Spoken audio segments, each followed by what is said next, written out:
की जो भी असुविधा हो रही है, सारी असुविधाओं को, चाहे विद्यार्थी को हो चाहे शिक्षक को हो, बिहार सरकार आचार संहिता के बाद उसको समाप्त करने वाला मदरसा हो या पीएफआई हो, चाहे कोई हो, उसको छोड़ा नहीं जाएगा। उसको बहुत भारी महंगा पड़ेगा। चुनावी माहौल तो है, लेकिन खुशनुमा माहौल नहीं है, इसलिए कि बिहार में 40 की 40 सीट एनडीए जीत रही है। जो चुनाव हुआ है वह बिल्कुल स्पष्ट है। आगे जो मतदान होना है, वहाँ का जो वातावरण है, लोगों का मन मिजाज है, उसके हिसाब से भी स्पष्ट है। और मुजफ्फरपुर 5 लाख से ज्यादा वोटों से हम जीतने वाले हैं। इस चुनाव, पहले बिहार का चुनाव जात के आधार पर, पार्टी के आधार पर होता रहा है, लेकिन यह पहला चुनाव है जो नरेंद्र मोदी जी के नाम, नरेंद्र मोदी जी के काम और अयोध्या में भगवान श्री राम जो हैं, और यानी आज हमारे दुनिया के सबसे लोकप्रिय नेता नरेंद्र मोदी जी हैं, जिन पर देश, बिहार और मुजफ्फरपुर के लोग अटूट विश्वास करते हैं। उनका काम का प्रभाव इस प्रकार से पड़ा है कि आज इस देश से 25 करोड़ से ज्यादा लोग गरीबी रेखा से बाहर आ गए। 80 करोड़ से ज्यादा लोगों को मुफ्त अनाज मिल रहा है, और गजब महिलाओं में, युवाओं में, किसानों में, गरीबों में अजीब विश्वास मोदी जी के प्रति लोगों के मन में है। और आज गरीब अपना मसीहा नरेंद्र मोदी जी को मानते हैं, किसी की नहीं सुन रहे हैं। यानी काम पर, विकास पर, सम्मान पर और देश पर, संस्कृति पर, आज विरासत पर मतदान पहली बार हो रहा है बिहार में। आज जो विकास की गंगा गांव गांव, घर घर, जन जन, शहर शहर, नगर नगर पहुंची है, वह विकास की गंगा माननीय नरेंद्र मोदी जी के भगीरथ प्रयास के कारण पहुंची। और यह विकास की गंगा लोगों के घरों तक जो खुशियां पहुंचाई है, वह खुशियों का इजहार लोग एनडीए को जिताकर कर रहे हैं, और नरेंद्र मोदी जी ने विश्वास कर यह कर रहे हैं। आज मुजफ्फरपुर में जो प्रतिपक्ष के उम्मीदवार हैं, ऐसे उम्मीदवार हैं 5 साल तक यहाँ पार्टी टिकट दी पहली बार, और यहाँ के लोगों ने चुनाव जिता कर भेजा। दूसरी बार भरोसा था कि सुधर जाएंगे, लोगों का काम करेंगे, लेकिन आलस से भरा हुआ व्यक्ति, लोगों के विकास और सेवा में बिल्कुल कोई रुचि नहीं रखने वाला व्यक्ति, और लोगों से, क्षेत्र के लोगों से कट कर रहने वाला व्यक्ति प्रमाणित हो चुका था, जिसके कारण इनको भारतीय जनता पार्टी ने टिकट से वंचित किया। जैसे एक उदाहरण मैं दे रहा हूं, आज माननीय प्रधानमंत्री आवास योजना के तहत पूरे देश में लगभग 4 करोड़ घर बने, 3 करोड़ घर और बनने वाले हैं, और मुजफ्फरपुर जिला उससे वंचित हो गया। और यह ऐसा सांसद जिनको 4 बार यहाँ के कोर्ट को खुलवाने के लिए जब डीएम बंद किए, तो मैंने उनको बुलाया एक बिहार के नाते, और इस मुजफ्फरपुर जिला के, पुराने मुजफ्फरपुर जिला के वासी होने के नाते मैं बुलाया। एक बार भी वह व्यक्ति आया तक नहीं, प्रयास भी नहीं किया कि हम यहाँ के गरीबों के घर बनाने के लिए, यहाँ हम उस प्रधानमंत्री आवास योजना जो कोर्ट यहाँ डीएम ने बंद कर दिया, उसको हम प्रयास करके खुलवाए। ऐसे व्यक्ति को लोग क्यों वोट देगा? आज एक साफ सुथरी छवि के एक मेहनती जो हमारे प्रदेश के उपाध्यक्ष है, एनडीए ने भारतीय जनता पार्टी के उम्मीदवार के रूप में यहाँ भेजा है।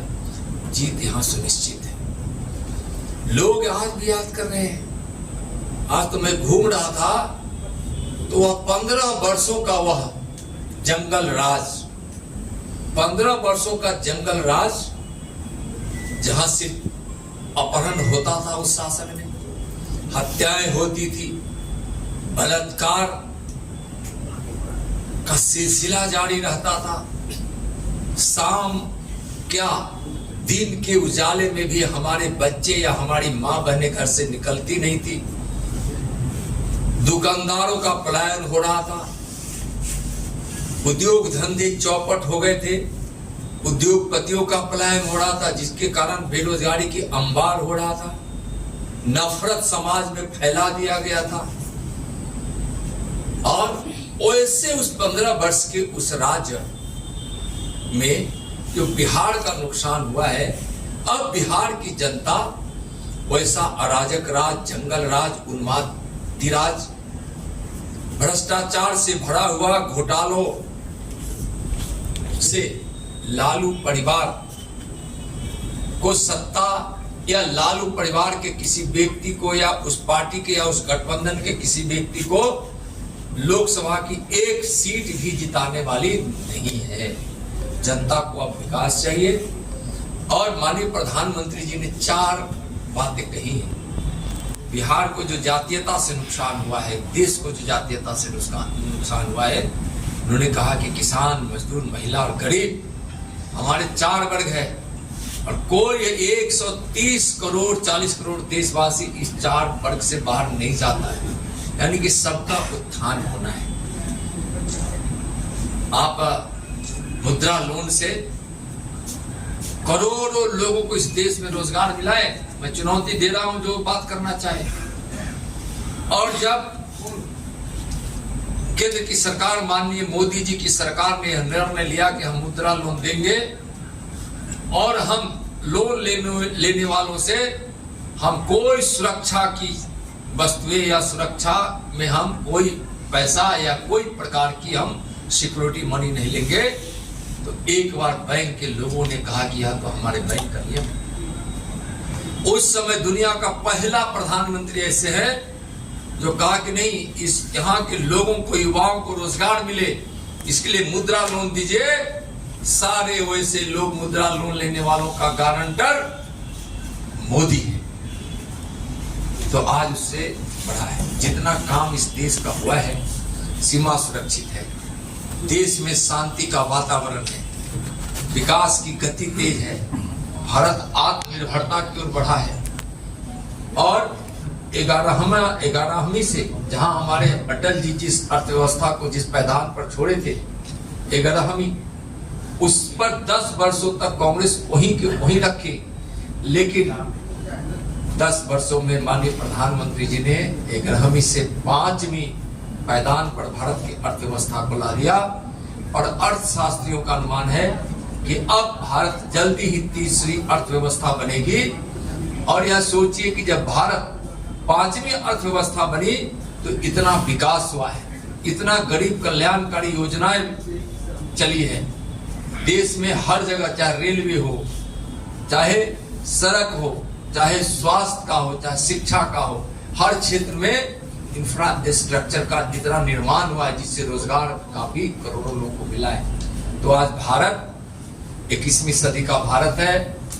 माननीय प्रधानमंत्री जी का संकल्प है कि जो 2047 का भारत हो, जब हम अपने आजादी का 100वां वर्ष गांठ मना रहे हो, उस समय प्रति व्यक्ति आय भारत का सबसे ज्यादा हो और देश विकासशील नहीं, विकसित भारत हमारा बने।